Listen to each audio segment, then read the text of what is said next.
Ona Donoghue, we're here as Electric Ireland. It's launching year three of the first class rivals. First of all, the year that's just gone with Mayo, how do you reflect on it? Obviously, there was no Connacht title this year and a bridge too far eventually against Dublin. But how do you reflect on the year? Yeah, so definitely some positives to take from the year overall. I think the National League was great, especially for the Mayo supporters. It's great to get some silverware, but definitely looking at the Connacht Championship, especially, I think that's something that we'll be looking towards next year and kind of getting more consistent in our own provincial championship before we think about the latter stages. So definitely just getting that consistency in our game for 2020 is something that we'll be aiming for. And what about your own year? Yeah, so again, similar. So 2018, I obviously played a lot more than 2019. 2019, I probably struggled a bit with my own form. So again, that's just bringing the word consistency. I use it for the team, but definitely for myself as well. Obviously, I played a bit more in the championship come the end of the year, but just to kind of bring that level all year round and hopefully play more in the National League, which leads to more championship game time. Because 2018 went very, very well for you. I suppose it was a bit of a dream season, really, in terms of how you were performing. Yeah, so look, obviously, anytime you're playing football, it's great, and especially when you get to put on your county jersey and play as much as possible. So definitely, I was happy enough with my 2018. Obviously, there was things I could have done better and improved on. So just looking to kind of put 2018 and some of the things I've done in 2019 together going forward in 2020. And what is it that changes between 2018 and 2019? Do you think people focus on you more because you've had a good season? Is it hard to repeat your form of the first season and just when you're a bit younger? Yeah, I suppose that's definitely something that maybe plays a part in it. Just when you're younger, and just sometimes different things can happen. The club season went on a bit longer last year. We won the intermediate with our club, and maybe you just didn't get as much rest time, or just different things like that can have an effect. But definitely, it's something that I'm looking forward to 2020 and trying to improve myself and get more game time. And what was the changeover, we'll say, last year to James Horan? Like, what did he bring into the group? Yeah, so look, with James, everyone knows that the level of professionalism he first brought in 2011, which was continued on even when he had left. But just to get him back, I suppose it's a breath of fresh air, a different opinion on different things that are happening in games, maybe slight changes to the style of play. So he really was a breath of fresh air for Mayo, and it's great to see the results that we had. But definitely he'll be looking to improve us again next year.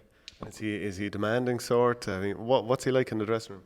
Yeah, so look, he commands great respect, James, just with the man he is. So definitely he expects high standards, and he really drives those standards for us as players. And what would have been the highlight of the year? Would it have been that performance against Donegal? Would it have been the game against Galway? What would you think?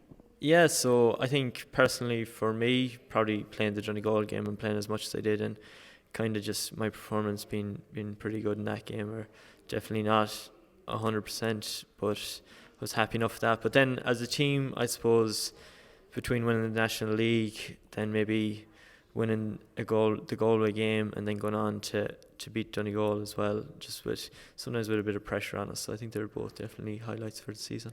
And then I suppose you came a cropper eventually against Dublin, even though you were competing very well for, I suppose, the first half. And then as a neutral, I'd look at it and think, well, if you've had to play 6 games in 7 weeks or whatever it was, that's obviously going to catch up to you at some point. I know you don't want to say it because you're using it as an excuse, but on the bodies, like how tough is that to keep going that many weeks? And I know you didn't play every game. No, I think the games is a really good thing. Playing games consistently is what you want to be doing. But I suppose it's just the kind of 6-day turnaround from playing Donegal to going on to play Dublin then the following weekend. I suppose it can be sometimes difficult to kind of get yourself relaxed during the week and maybe move on from the game that was on the previous weekend. That'd be the only thing I'd really find with that. You have a squad of 35 players at inter-county, and everyone's pushing hard to get game time. So I think the games are really good, and they give more guys more opportunity to play. So I wouldn't have any issue with that, but I suppose it's just managing it better as players and as a group, just kind of conserving our energy and getting our focus right.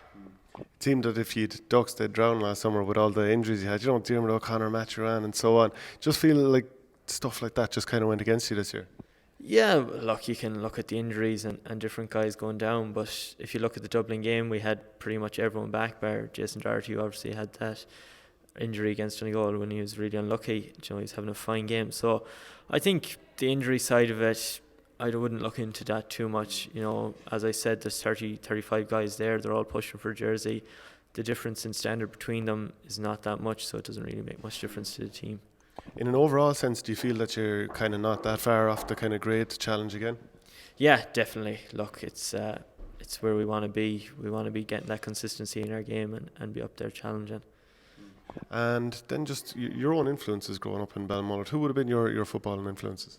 Yeah, so definitely my own clubmate now and county teammate Chris Barrett, who he definitely would have had a big influence on me. Billy Joe Padden, who would have played for years for Mayo, another great influence. And his father, Willie Joe, I suppose he played with my father. I wouldn't have seen him play, but definitely just hearing the stories and seeing the pictures of him around Balmullet, you know, an all-star and everything. So just kind of, there's some really good people to look up to in Balmullet. And what sort of stories would you be hearing about the previous generations? Yeah, so I suppose you'd hear about the commitment they had to make coming from Balmullet, you know, and it being difficult or whatever. But I suppose just with Balmullet, you know, any person from Balmullet has a really proud kind of heritage, and they're really proud of where they came from. So I suppose that's just one thing you kind of see with Balmullet people. They're really proud of where they come from, and they've worked really hard to get to where they are. Do a bit of a Q&A with you here. I have the questions in front of you. If my computer loads up. Yeah. Do you remember your first time ever at Croke Park? Yeah, so my first time, as far as I can remember, is when we were under 12, we were actually picked to play there with the club. So I was really lucky that a group of 50 guys under the age of 12, and my dad was involved in management, but me and my brother actually got to play in Croke Park. So it was great. And I remember as well, another memory that sticks out is probably the league final, I think in 2007, where Mayo played Donegal. And there was no nepotism with your father picking the two sons? Well, the other lad was only about 9, so he might have been lucky enough to make the grade. But look, there was a lot of young lads getting out that day and getting the run out. So look, it's a grade, and it's definitely a fond memory for me.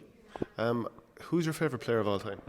So my favourite player of all time, probably, I'd say maybe Mark O'Shea or Keith Higgins. Kind of just looking from a defender's point of view, I think they're definitely two guys that stand out. I assumed the answer was going to be Kieran MacDonald, and then I was going to ask you about what's it like having him involved with Mayo. But what is it like when you hear that one of basically Mayo's icons is now involved?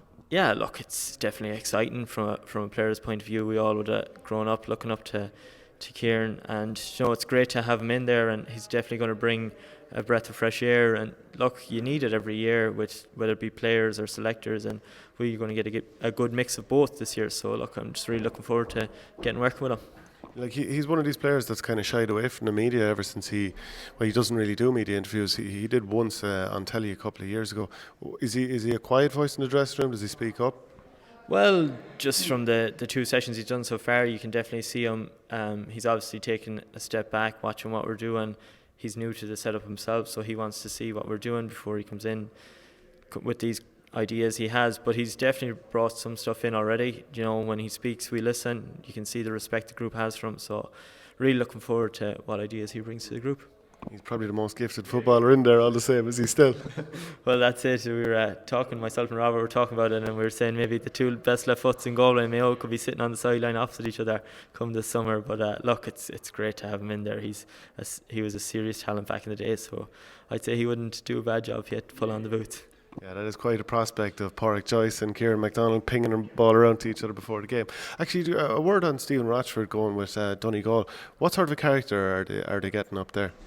Yeah, look, I think Stephen, you can see from when he was with Carfin and the different teams he's been involved in, just the experience he brings. You know, he won a Club All-Ireland with Crossmolina, and he's really a really astute manager, a great mind for the game. You can see the different ideas. You know, he thinks outside the box. So, to be fair, in Donegal, they've a really good coach on their hands there in Stephen. Just a few more Q&A questions then. Who's been your toughest opponent and why? This could be club, county, training, college. Yeah, so one that probably sticks out to me is maybe Paul Mannion when I marked him in the league in 2018. He was a tough matchup. Not having to mark Andy Moran anymore in training, that's probably a bit of a relief in some ways. Yeah, well, it's sort of, you know, with Andy, you know, you're going to get crazy movement and he's going to be looking to get on the ball, so he definitely was a tough matchup. But you'll miss the experience he brought with marking him. You know, if you know you can handle Andy, you can handle pretty much anyone in the country. So Definitely going to miss him, and another guy we're going to miss as well is probably Jer Cafferty, who maybe didn't get as much limelight as Andy, but definitely another really good player and a good influence around the dressing room that we'll definitely miss. What team do you most like to beat? Club, I'd say Kiltane, our local rivals. Okay. Who's been your toughest opponent? Again, probably Paul Mannion. Oh, sorry, I asked you that already. Bit of repeat there. Favourite stadium to play in? So, favourite stadium, I would say Croke Park, or I played in Thurles actually against Tipperary 2 years ago in the qualifiers, and that was really good. What's been the biggest disappointment of your career? We lost an under-21 county final 3 years ago to Westport with a goal last kick of the game, so that'll probably be up there. On the Mayo panel, who's the joker? Robbie Henley, definitely. Is he now? I was going to ask you who's the best and worst dressed. I feel he might feature in here somewhere too. Well, it depends what view you have. He could be the best dressed in some cases and the worst dressed in others, but there's some guys with some good style around there. I think Conor Loftus is another one who deserves an honourable mention there in good style. What player loves the media attention? I suppose in Mayo we're so far away from everything that it's a lot of the guys in Dublin that end up getting the gigs, so I suppose there's no one really that kind of jumps out of my mind just because we don't get much media attention down there. Aidan O'Shea does 1 or 2 interviews. He does a small bit, I suppose, with different things that he has. You know, he has to comes with being Aidan. He has different things that he has to attend in that. But you never see him, like, I don't see much interviews coming out with Aidan, so I wouldn't even go that far to say that. No, I've done a few of them over the years. He's actually very good because he always gives you good opinions on different stuff. Just a couple more then. Who thinks the women love them? Jeez, who thinks the women love them? Who will I go for now? Definitely some of the younger lads there now. I think Tommy Conroy, he's a young lad that came into the squad this year. He's definitely one of the guys. He's in Galway with me. He'll definitely, I'm thinking of him there. What player from another sport do you admire? So I think I watch a bit of NFL, and definitely Tom Brady or LeBron James as well in basketball, just for what they've done and the prolonged careers they've had and success. Do you think Tom Brady's on the way out after this year? Possibly now with Lamar Jackson coming in with Baltimore, so I think they're flying there in the AFC, so Baltimore could end Tom's season and maybe his career. We might have to do an NFL special after this. What manager, this is the final one now, what manager from another sport do you admire? So I suppose the first one that probably comes to mind is Alex Ferguson. You know, he's a Man United fan. He's definitely someone that comes to mind when you think of managers and the success again over a long period. You know, lots of managers can do it in a short period or that, and maybe burn their players out. You hear that a lot with Jose Mourinho, but definitely Alex Ferguson for that, just to keep that freshness for whatever he's in charge 30 years. It's a testament to the manager he was.